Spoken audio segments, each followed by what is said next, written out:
As of April 2026, the average effective tariff rate on goods entering the United States sits at 11%.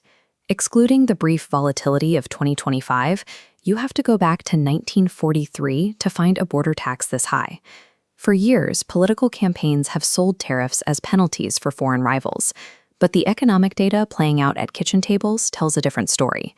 These policies are currently draining money directly from domestic households. Right now, the current tariff structure extracts $1,300 a year from the average American family's budget. These policies function as a hidden, unvoted tax on the American public. To understand why, look at the two main pillars of the current trade regime. Section 122 imposes a broad 10% rate on a vast swath of imported goods, while Section 232 applies targeted penalties to specific imports like steel, aluminum, and automobiles. Foreign governments do not wire tariff payments to the U.S. Treasury. When these shipping containers hit the port, U.S. Customs and Border Protection collects the tax directly from the American importing companies bringing the goods in. The national border acts as a toll booth for American businesses, ensuring the initial financial weight of the tariff lands strictly inside the U.S. economy.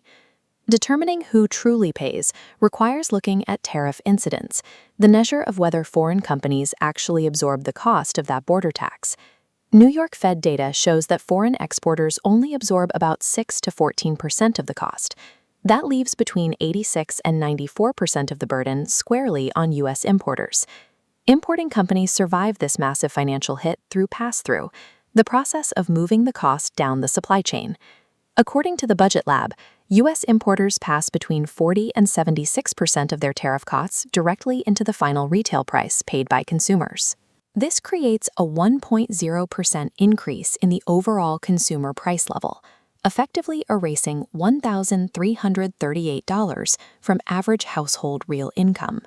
These macroeconomic decisions translate into a direct, mandatory penalty at the cash register. This burden is not distributed equally. As a share of income, the weight placed on the bottom 10% of earners is 3 times heavier than the burden on the top 10%. Lower-income households spend a larger share of their earnings on the specific goods hit hardest by tariffs, including clothing, footwear, and basic transportation. This system has already faced major legal challenges. After the Supreme Court ruled the previous IEPA tariffs unconstitutional, the federal government was forced to begin a massive $166 billion refund process. However, the Treasury is issuing those refunds directly to the importing corporations. Consumers who actually funded those payments through higher retail prices receive no offset. The policy extracts capital from the nation's poorest citizens, while its legal correction mechanism exclusively replenishes corporate entities. On a national level, widespread tariffs act as a negative supply shock that creates friction across the entire economic system. St. Louis Fed President Alberto Musalem warns that these tariffs are currently propping up core inflation near 3%. This stubborn inflation prevents the Federal Reserve from cutting interest rates, keeping mortgages and borrowing costs expensive for American families. Some sectors do see growth. Under this regime, domestic manufacturing output expands by about 0.7%. However, these gains crowd out other industries. The construction sector has contracted by 2.0%, contributing to a net shrinkage of overall GDP. Attempting to protect one specific sector acts as a braking mechanism for the entire national economy. Policymakers are now facing a deadline. The broad Section 122 tariffs are scheduled to expire in 150 days, but there is an ongoing push to make them permanent.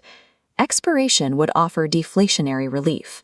Making them permanent cements a $1,300 annual household loss as a fixed feature of American life.